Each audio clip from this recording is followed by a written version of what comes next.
Hey dear fellow Toastmaster, j'espère que tu as la forme. Bienvenue dans cette vidéo. Je viens tout juste de terminer mon entretien avec Grégoire Lecoq. On a parlé Toastmasters bien sûr, on a parlé du club de Lille, on a parlé d'un certain sommet qui va avoir lieu dans quelques jours. Écoute, je te laisse tout simplement écouter ma conversation avec Grégoire. Bon, et ben c'est parti. Grégoire, bienvenue. C'est un grand plaisir pour moi de t'inviter dans cette interview. La dernière interview date d'il y a un an avec Laetitia. Je m'étais dit que j'allais en faire plus, plein des interviews. Le temps est passé, j'en ai pas fait finalement. Il y a environ 10 jours, 2 semaines, à l'occasion du concours de la conférence de division, bah, j'ai vu l'info passer comme quoi il y avait un événement un peu particulier. Et là, je me suis dit, bah tiens, ce serait une très bonne occasion d'inviter Grégoire pour une interview. Donc, on va pas spoiler le truc. Tu nous parleras de cet événement à la fin de l'interview. Pour commencer, Grégoire, est-ce que tu peux dire quelques mots sur toi pour te présenter? Qui es-tu, Grégoire? Eh bien, merci Patrice de me donner la parole, comme nous en avons l'habitude chez Toastmaster International. Donc, je m'appelle Grégoire, je suis un ancien ingénieur reconverti en YouTuber depuis 2014. Donc, j'ai eu énormément, on va dire, de temps à créer ça. Et aujourd'hui, donc effectivement, par le biais d'interviews, eh bien, je reviens un peu sur le devant de la scène, puisqu'il est c'est un temps favorable pour moi de faire de ma chaîne, on va dire, une plateforme que je mettrai en avant sur ce que je suis et aussi sur ce que je fais. Voilà, donc moi me concernant en tant que, on va dire, individu, je suis père de famille, j'ai 2 enfants. J'ai aussi la possibilité d'avoir beaucoup de temps pour justement mes enfants, mais aussi pour mes activités extra-professionnelles qui sont l'écriture, le théâtre, la prise de parole en public que nous avons tous les deux en commun et à cœur. Et nous avons, j'ai aussi dans cette présentation que j'essaie de faire le plus succinctement possible, le fait que j'ai un message à faire passer.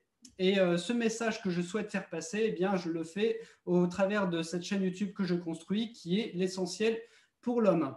Alors, c'est un peu un message philosophique finalement, mais c'est un message qui est, on va dire, de bon aloi, de bon ton aujourd'hui, parce qu'en fait, nous avons besoin de nous recentrer sur l'essentiel, de savoir ce qui est bon pour nous, de savoir dans quoi nous pouvons avancer pour avoir un avenir qui soit bien meilleur. Et donc, c'est comme ça que je compte clôturer cette présentation de moi-même. Ok, ok, super. Merci, Grégoire.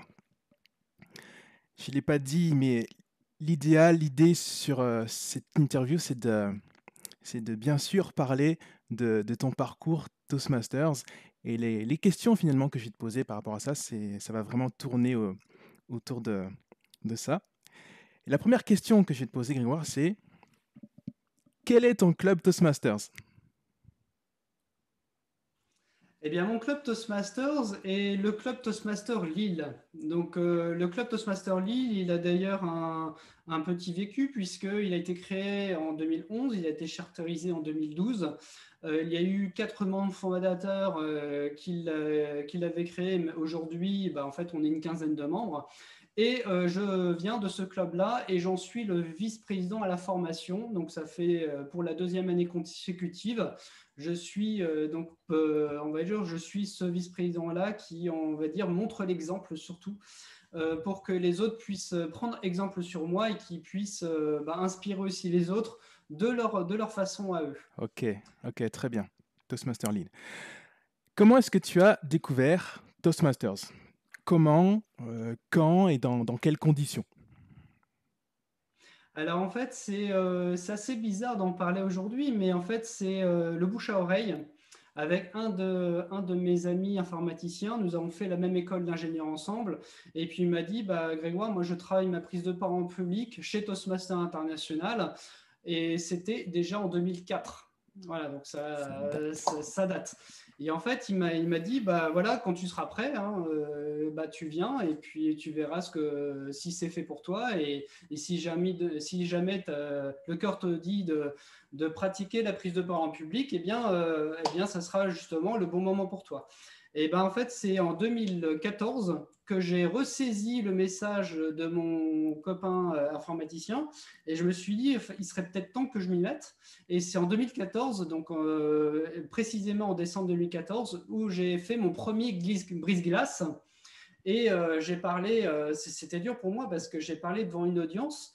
Et en fait, comme ils étaient très bienveillants, en fait, bah, j'ai eu la possibilité que ça passe vraiment comme une lettre à la poste. Et j'étais vraiment content d'avoir fait cette première marche sur la prise de parole en public. Et c'est vraiment comme ça que j'ai démarré la prise de parole en public. Ok. Alors, dis-moi, en 2014, est-ce qu'il y a eu un déclencheur finalement? C'est quoi qui t'a donné envie de faire tes débuts chez Toastmasters? Est-ce que la prise de parole, c'était un exercice difficile ou bien est-ce que tu avais déjà un niveau acceptable et que tu avais juste envie d'être encore meilleur? C'était quoi? Alors, oui, effectivement, il y a eu un déclic. Et le déclic est survenu beaucoup plus tard à ce que je pensais moi en tant qu'individu. Mais quand j'ai fait une première expérience de prise de parole en public, eh bien, en fait, j'ai dit 3 phrases devant une assemblée de 300 personnes. Et puis, je me suis rassis, les gens m'ont applaudi. C'était en terminale. Donc ça, c'était une expérience un petit peu traumatisante que j'ai eu du mal à reproduire, puisqu'en fait, quand on voulait parler d'un sujet et puis qu'on dit que 3 phrases, c'est qu'on n'a pas forcément réussi. Mais en fait, je me suis dit à la longue, en fait, si j'ai réussi quelque chose, c'est que je me suis donné la possibilité de le faire déjà. Rien que ça, c'est une marche énorme à franchir pour la plupart des gens qui font la prise de parole en public. Je pense que c'est déjà la première chose que je mettrai un peu en exergue. La deuxième chose, c'est que pourquoi beaucoup plus tard, eh bien, en fait, j'ai rencontré des gens. J'ai eu la chance d'avoir des gens qui ont été impactants pour moi, pour ma vie personnelle et professionnelle. Et c'est grâce à l'apport de leur expérience qui m'ont permis de dire, oui, Grégoire, si c'est possible pour eux, eh bien, ça serait possible aussi pour toi. Donc ça, c'est une des composantes. Et la deuxième composante, c'est effectivement, en fait, rien n'arrive par hasard. Et en fait, c'est au travers d'un des livres que j'ai lu qui m'a donné la possibilité de dire, effectivement, il faudrait peut-être que je mette la seconde sur la prise de parole en public. Et c'était le livre La puissance d'exister de Michel Onfray. Alors, c'est un livre qui est donc basé sur la philosophie, mais qui est extrêmement important dans ma vie, puisqu'en fait, il m'a permis de transformer un avenir des possibles. Et ça, je pense que grâce à ça, ça m'a permis justement d'ouvrir un peu mes œillères et de dire, tiens, il serait peut-être intéressant que je m'intéresse à cette discipline qui va me permettre de grandir aussi, de développer l'art oratoire qui est très important. Et c'est comme ça que j'ai eu ce déclic-là. Mhm. Donc, tu fais tes débuts au club Toastmasters de Lille en 2014. Donc là, on est en 2021, ça nous fait 7 ans, c'est ça? Ok. Tout à fait. C'est quoi l'avant-après? Selon toi, qu'est-ce que Toastmasters t'a apporté? Quelle est l'évolution après cette année chez Toastmasters? Alors, il y a plusieurs choses, mais effectivement, je vais me contenter sur 2 ou 3, pas plus. La première chose, c'est que j'étais capable d'écrire de très beaux discours. Mhm. Et en fait, je ne pensais pas que j'étais capable de faire ça. Et en fait, je me souviens, dans ma vie personnelle, il y avait mon père qui s'occupait de mes discours avant. C'est-à-dire qu'il regardait, jetait un œil, etc. Et en fait, ça m'a permis de m'émanciper de cette tutelle paternelle et de dire, voilà, papa, j'ai plus besoin de toi pour écrire mes discours. Je vais essayer de les corriger tout seul, je vais essayer de les expérimenter et de les partager tout seul. Et je n'ai plus besoin de toi. Donc ça, c'est la première chose que je souhaite mettre en avant. La deuxième chose, c'est que j'ai eu à cœur d'être le communicateur compétent, d'être quelqu'un qui assure au niveau de la diffusion et de l'émission d'un message. Voilà. Et ça, Toastmasters nous apprend à faire ça. Parce qu'en fait, au début, quand j'ai fait mes premiers discours, en fait, j'étais un peu brouillon. Ça veut dire que j'avais une introduction, un développement, une conclusion, mais des fois, c'était un peu Mhm. spaghetti. Et aujourd'hui, maintenant, j'écris un discours, je sais exactement quel message je sais adresser aux gens. Et ça, je pense que c'est important pour les gens qui vont m'écouter, qui vont nous entendre, que Toastmasters, il y a une méthode pour ça, il y a une formule pédagogique pour ça, et en fait, on est capable de savoir exactement quel message donner pour que justement il soit le plus efficace possible. Et enfin, troisième et dernière petite chose, c'est qu'il y a aussi l'art de savoir gérer une équipe. Voilà, donc ça, c'est ce que Toastmasters m'a appris. Donc j'étais officier, donc j'ai fait 6 mandats d'officier en 7 Mhm. ans. Donc j'étais président, j'étais vice-président en relations publiques et j'étais vice-président de la formation, donc 2 fois formation, 2 fois VP relations publiques. Et en fait, cette possibilité-là m'a permis de dire, voilà, en fonction des sensibilités des uns et des autres, eh bien en fait, j'ai trouvé déjà ma place et puis aussi j'ai su donner ce que je souhaitais, d'avoir une vision à ces personnes-là et que ces personnes-là puissent aussi en profiter. Voilà, ça c'est ce que Toastmasters peut nous apprendre. Donc c'est un peu l'école de la vie, puisque en fait comme on est en mode associatif et pas en mode académique, eh bien en fait on est là à gérer les personnes un peu au fil de l'eau. Et en fait ça c'est très intéressant parce que le monde de l'entreprise tel que nous le connaissons ne fonctionne pas forcément de la même façon, puisque il y a les contraintes salariales. Et donc, ce qui veut dire qu'on travaille pour des patrons. Alors que Toastmaster, on travaille généralement pour soi. Et donc, ça change complètement la donne. Donc ça, j'espère que les personnes qui vont entendre ce genre de discours vont comprendre que voilà, Toastmaster, c'est un monde bienveillant. On est là pour s'entraîner, on est là pour donner aussi le change aux autres. Et c'est comme ça que nous avançons. Mhm. Est-ce que tu te souviens des difficultés éventuelles que tu as eues quand tu as démarré chez Toastmasters? Alors, la première difficulté, c'est savoir gérer son stress. Alors, moi, pour ma part, j'ai été quelqu'un d'assez stressé pour mon brise-glace. Donc, ça se ressentait physiquement. Donc, j'avais un peu des sautes d'humeur. J'avais, par exemple, les pieds qui sautillaient. J'avais aussi les mains qui tremblaient un tout petit peu, mais comme je savais que voilà, j'étais dans mon discours, ça se voyait un petit peu moins, mais moi, je le savais. Et j'avais aussi des sueurs un peu froides. Voilà, mais ça c'est pareil, je le savais, mais mon public n'en était pas forcément conscient.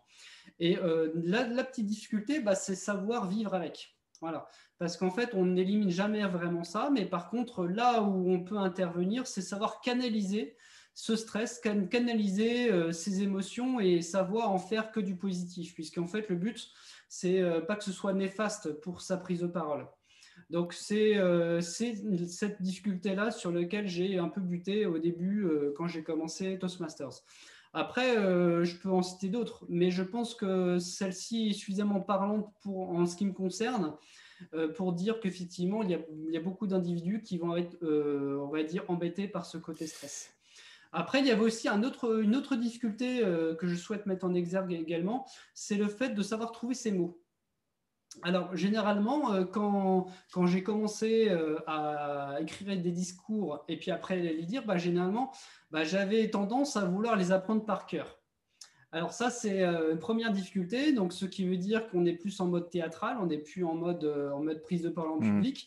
Donc le message est différent, le message diffère, et en fait, c'est pas exactement ça ce que nous voulons donner aux gens.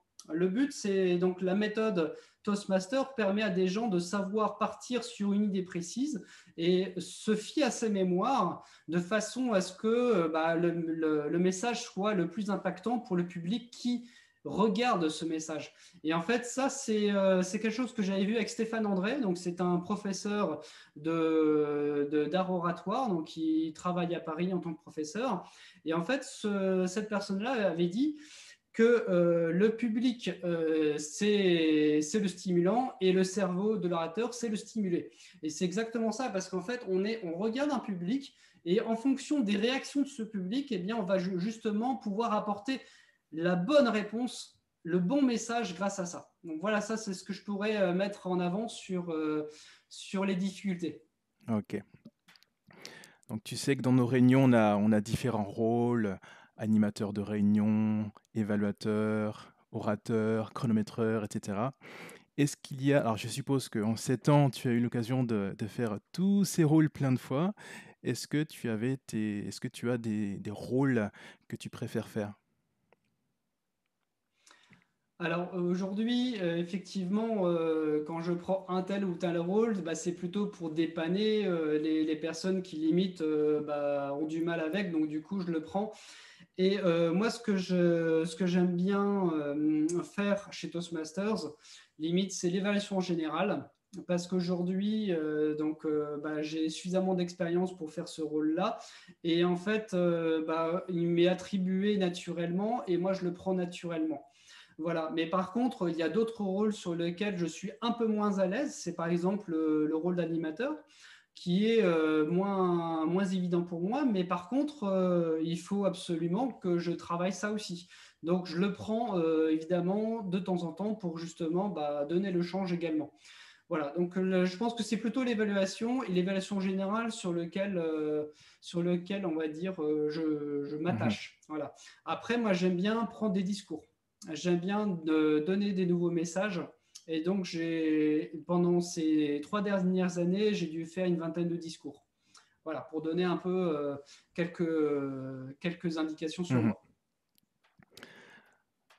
Pour les personnes éventuellement qui se demandent quel grade tu as obtenu, enfin, pour rappel, hein, pour les personnes qui ne savent pas forcément, chez Toastmasters, en fonction des rôles qu'on a tenus, en fonction du nombre de discours qu'on a prononcés, on obtient des grades de plus en plus élevés. Et quel est ton grade, Grégoire? Alors, mon grade, en fait, bah, déjà, il est un peu hybride parce que j'avais l'ancienne méthode et la nouvelle Ouais, méthode. Alors, en parlant de la nouvelle méthode, je suis Passways niveau 5, communication visionnaire. ok, Donc, je l'ai terminé récemment et d'ailleurs, il faut que j'imprime les certificats. Pour la partie ancienne, donc j'étais ACB et j'étais CCCL. Voilà, donc pour vous ok. donner un ordre d'idée. Voilà, communicateur compétent, leader compétent, et ACB, c'est Advance enfin c'est Advance Leadership compétent. Voilà, c'est un truc comme ça. D'accord. Alors, enfin, tu y as peut-être un petit peu déjà répondu, mais pour les personnes qui ne connaissent pas forcément bien Toastmasters, c'est quoi, selon toi, les forces de ton club Toastmasters? C'est quoi les forces de l'organisation Toastmasters? Alors, je pense qu'effectivement, il y a deux questions, mais je vais répondre aux deux. Alors, la première question, c'est quelles sont les forces de mon club? Alors, je pense que les forces de mon club, c'est le fait qu'il soit très présent sur les réseaux sociaux, puisque la page Facebook du club Toastmaster Lille compte 1800 likes. Voilà, donc je Pas mal. pense que c'est même supérieur au nombre de likes du district 59, pour donner un ordre d'idée. Et la deuxième force que tu demandes, c'est quelles sont les forces d'un club Toastmaster en général. C'est en fait, il y a 4 piliers. Et généralement, quand on parle de la méthode pédagogique Toastmasters, il y a 4 piliers sur lesquels les clubs Toastmasters se réfèrent. Il y a l'excellence, l'intégrité, le respect et le service. Ces 4 piliers forment la pédagogie Toastmasters et nous nous entraînons en fonction de ces 4 piliers. Ok, ouais, très bien. Euh, je regarde ma liste de questions. Est-ce qu'il y a éventuellement un ou des conseils que tu aimerais donner à des personnes qui ont entendu parler de Toastmasters et qui se demandent si ça vaut le coup ou pas? Est-ce que c'est quoi le conseil que tu donnerais? Alors, le conseil que je donnerais justement aux nouveaux venus qui nous visitent et qui des fois bah, sont invités puis passent membres, ou les personnes qui ont entendu parler de Toastmasters, moi je pense c'est déjà n'ayez pas peur. Voilà. Vous allez entrer dans un environnement que vous ne connaissez pas, donc forcément c'est normal, vous allez avoir peur. Mais par contre, si vous avez peur, c'est que vous êtes au bon endroit. Voilà. N'hésitez pas à faire justement ce petit pas, on va dire peut-être de fourmi pour nous, mais un grand pas de géant pour vous. Donc, n'ayez pas peur de passer donc, la porte d'un club Toastmaster et de voir un petit peu ce qui s'y passe. Déjà, rien que ça, c'est énorme.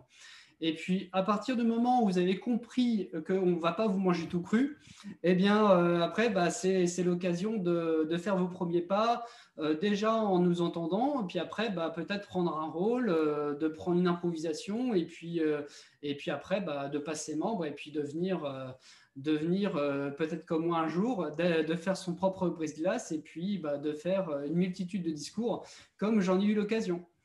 Ok. En dehors de Toastmasters, est-ce que toi, Grégoire, tu as fait des choses pour améliorer tes prises de parole? Est-ce que tu t'es inscrit, je ne sais pas, au théâtre? Est-ce que tu as lu plein de livres? Quelles sont les choses que tu as faites? Quelles sont les choses que tu as mis en place en dehors de ton club?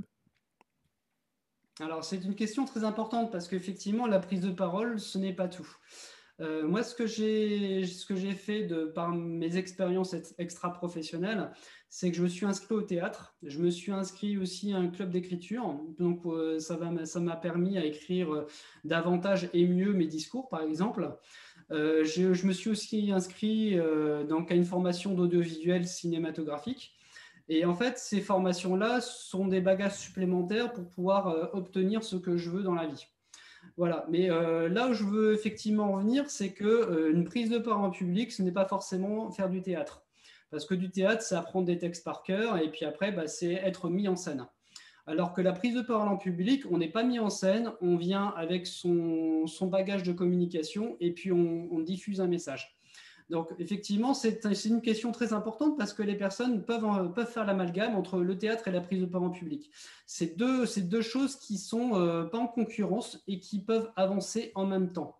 Voilà. Par contre, après, ce que je vous conseille, c'est de ne pas non plus vous éparpiller dans trop d'activités parce que forcément, vous allez avoir un trop-plein et vous allez avoir du mal à gérer tous ces arts en même temps. Voilà, donc moi je me suis permis de le faire, mais c'est peut-être pas forcément le cas pour tout le monde. Donc si vous voulez faire une prise de parole en public aujourd'hui, que demain, dans un an, eh bien vous faites une formation au théâtre, eh bien c'est pas incompatible et ça se tient très bien. Ok, super intéressant. Alors maintenant, j'aimerais qu'on aborde le sujet que j'ai évoqué en préambule. Est-ce que tu peux nous parler de ce fameux sommet? Qu'est-ce que c'est? Qui est derrière tout ça? Comment est née l'idée? Vas-y. Eh bien, Patrice, en fait, le sommet francophone des orateurs à l'international, c'est une idée qui est apparue dans le cercle Toastmasters à Toronto. Donc, c'est un club, donc c'est parti d'un club. Et donc, il y a donc une équipe déjà qui a été formée par ce club. Donc, il s'agit de Justine, il s'agit d'Aurélie Anne, il s'agit de Louise Blais. Ces personnes-là, en fait, ont décidé de créer quelque chose. En août, le 22 août 2020, ils ont créé déjà un espèce d'embryon de sommet des orateurs francophones. Ils se sont dit, on a déjà réussi à créer quelque chose de petit, on va essayer d'aller un peu plus grand, un peu plus loin, et puis d'essayer d'avoir d'autres personnes qui peuvent nous aider dans cette entreprise. C'est une personne de Moscou qui m'a donné la possibilité de rejoindre cette équipe. Donc, en fait, c'est un peu le bouche à oreille, mais dans le réseau Toastmasters. Et c'est cette personne-là qui m'a donné l'opportunité de participer à ce grand événement. Et donc, je pense qu'il y a deux choses. La première, c'est que déjà, moi, je me suis porté volontaire pour ce type d'événement parce que la langue française est une langue que je souhaite vraiment faire la promotion de cette langue-là. Voilà, donc ça, la langue de Molière, je la parle assez bien. Des fois, j'aimerais bien mieux la parler, mais en tout cas, ça m'y aide. Donc ça, c'est la première chose. Et la deuxième chose, c'est qu'en fait, si j'étais rapproché par une personne de Moscou, c'est que je visite d'autres clubs. Et donc, la pandémie a eu du bon sur ce côté-là, puisqu'en fait, j'ai rencontré des gens que je n'avais pas l'habitude de rencontrer par les réunions virtuelles. Et donc,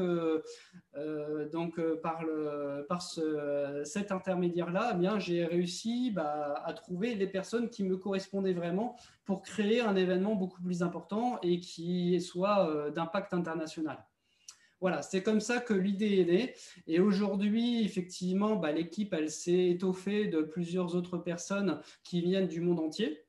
Et en fait, le but, c'est que cet événement nous survive après nous, c'est-à-dire que nous créons un format et le but, c'est que ce format nous survive après et qu'il y ait une autre équipe qui nous remplace l'année suivante. Voilà, donc ça, c'est un peu l'enjeu, c'est un peu l'intérêt. Et le fait est que d'avoir un renouvellement au niveau équipe, eh bien, ça permet aussi de canaliser des énergies nouvelles et de faire en sorte de faire aussi autrement et d'une autre façon ce type d'événement. Très bien. Alors, est-ce que tu peux nous donner plus de détails sur comment ça va se passer? Donc, si je ne me trompe pas, ça va se passer le samedi 22 mai, sur une journée ou sur une après-midi, il me semble. Euh, voilà. Qu'est-ce qu'on va trouver dans cet événement? Alors, donc déjà au niveau du titre, c'est la vitrine francophone 2021. Donc le mot vitrine a toute son importance puisqu'on ne peut pas faire un concours. Les règlements Toastmasters d'international nous interdit de faire un concours en français puisque c'est toujours langue anglaise. C'est ce qui prévaut chez eux. Donc ce qui s'est passé, c'est qu'on a décidé d'emprunter une faille pour pouvoir avoir quelque chose qui existe quand même à ce niveau-là, au niveau de la langue française. Et nous avons créé cette vitrine francophone. C'est pour ça que le mot vitrine est très important puisqu'il ne s'agit pas d'un concours. Après, ce qu'il y a dedans, c'est que nous souhaitons faire une rencontre de tous les meilleurs orateurs qui ont gagné des concours au niveau des districts. Donc, il y a le district 86, le district 91, le district 59, il y a le district 60, le district 61. Et en fait, ce sont tous des districts où on parle la langue française. Voilà, donc les districts du Canada, les districts du Royaume-Uni, le district de l'Afrique, donc c'est le 94, le district de l'Europe, donc là où est la France. Et en fait, ces districts-là nous ont donné les meilleurs. Et le but, c'est de faire rencontrer ces meilleurs à un public qui soit composé de tous ces districts-là. Donc, ce qui veut dire que on a l'occasion et on a l'opportunité de montrer les meilleurs orateurs aux autres districts. C'est ça que nous permettons avec cette vitrine. Après, nous avons aussi un atelier avec Jean Sommer, qui est un conférencier et qui est spécialiste de la voix. Et donc, nous aurons aussi son intervention, donc, qui a été en plus contractualisée par nos soins. Comme ça, en fait, nous avons une partie liée avec lui. Et nous aurons aussi des ateliers, donc après cette rencontre, qui permettront de dire il y a un après, donc il y a un après la vitrine, c'est-à-dire que nous allons créer la prochaine équipe de l'événement 2022. Nous aurons aussi un atelier qui sera sur le rayonnement de la langue française. Et il y aura un troisième atelier qui concernera quelque chose, mais là, je ne vous en dis pas plus. Vous verrez par vous-même quand vous vous inscrirez sur Eventbrite, parce que c'est sur Eventbrite sur lequel on s'inscrit pour justement avoir le contenu qui sera donné cette semaine justement. Très bien, très bien. Alors pour les personnes qui regarderont cette vidéo avant le 22 mai, vous trouverez juste en dessous un lien pour vous inscrire à cet événement. Ok, bah écoute, hein, Grégoire, ça a l'air sympa. Ça a l'air sympa. J'y serai, j'y serai. Est-ce que tu souhaites ajouter quelque chose éventuellement aux personnes qui regardent cette vidéo, qui éventuellement ont entendu parler du club Toastmasters de Lille ou qui ont entendu parler de Toastmasters? Est-ce que tu souhaites ajouter quelque chose? Éventuellement, une question que j'aime bien poser, c'est est-ce que tu as un livre, un film sur la prise de parole à recommander, par exemple? Alors, là, c'est une vraie colle parce que, en fait, effectivement, j'ai une multitude de choses dans la tête qui pourraient imager cette prise de parole en public, mais je suis incapable de dire exactement quoi. Alors, effectivement, il y a des avocats au barreau qui font de la prise de parole en public. Et, il y en a un en particulier, mais j'ai perdu le nom, donc là, je ne pourrais pas te le citer là, qui a fait quelque chose, qui a fait un montage-reportage sur les jeunes de Saint-Denis, donc dans le 93. Donc, si tu vois un peu de qui je parle, Alors, si je me trompe pas, il s'agit de Bertrand Perrier et le voilà, Bertrand documentaire, Perrier. Ben c'est justement, à voix haute. exactement, et le documentaire, c'est à voix haute. Donc, si vous voulez regarder, enfin, je pense il y a peut-être maintenant, il y a juste une partie sur YouTube, il y a pas l'intégralité, mais il y a peut-être des moyens de récupérer cette vidéo en entier. Donc, ça, c'est ce que je pourrais conseiller aux jeunes qui souhaitent commencer la prise de parole en public. Après, dans les livres, je n'ai pas forcément d'idée, puisqu'en fait, c'est pas forcément là où je souhaite emmener les gens. Mais par contre, oui, il y a forcément des choses qui sont, on va dire, impactantes sur le sujet. Moi, ce que je pourrais vous recommander, c'est plutôt des hommes, voilà, qui ont une verve superbe. Je pourrais par exemple dire on va dire, faire de la pub pour David Laroche, par exemple, qui est un très bon coach conférencier. Je pourrais parler également de quelqu'un qui est très présent sur les réseaux sociaux, c'est Sylvain Munch. Sylvain Munch, je ne sais pas si tu en as entendu parler, Pas Patrice. encore. Il fait les communicateurs embrasés sur Facebook. Donc, il fait des réunions de temps en temps et en fait, c'est un club d'entrepreneurs. Donc, il parle très bien, il est très bon à l'oral. Il y a encore que je pourrais donner comme autre exemple. Il y a toi, puisque je t'ai pris dans une de mes vidéos promotionnelles de l'événement de la vitrine francophone. Voilà, je pense que de toute façon, il y a énormément de gens. Il y a Cyril Chambard, il y a Bruno Palazzolo. Voilà, il y a aussi, il y a qui d'autre encore? Enfin, il y a un monde fou, hein. Dans la tête, il y a un monde fou, mais je ne pourrais pas citer tout le monde, c'est Ouais. pas possible. Voilà. Bah, tu en as déjà cité quelques-uns, et donc ça pourra déjà servir aux personnes qui ne les connaissent pas déjà. Merci pour ce partage. Alors, je vais faire le petit mot de la fin et je te laisserai faire ton petit mot de la fin. Ça Ça marche? marche.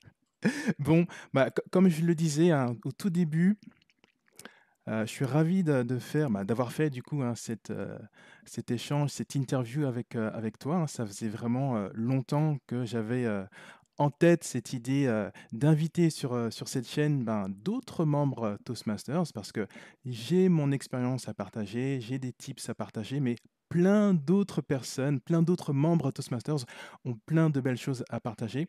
Donc, ça me fait plaisir de leur donner la parole. C'est important. Donc, merci Grégoire d'avoir accepté cette invitation. Et donc, je te laisse le petit mot de la fin pour conclure.